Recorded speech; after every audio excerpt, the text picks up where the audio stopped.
In this video, I'm going to be showing you how to edit a TikTok video on TikTok. So recently we talked about how to edit it on CapCut. So you can simply do that if you want to.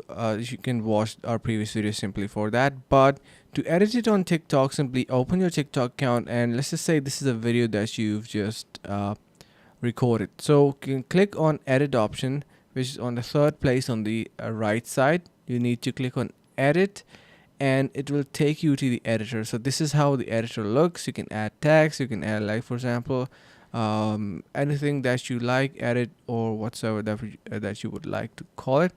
So you can also add different effects, copy them, replace and delete, increase speed, also animate, crop and add different effects. Once it's done, you can click on the next option and post it. So that's how you can edit TikTok video on TikTok. Pretty decent, right?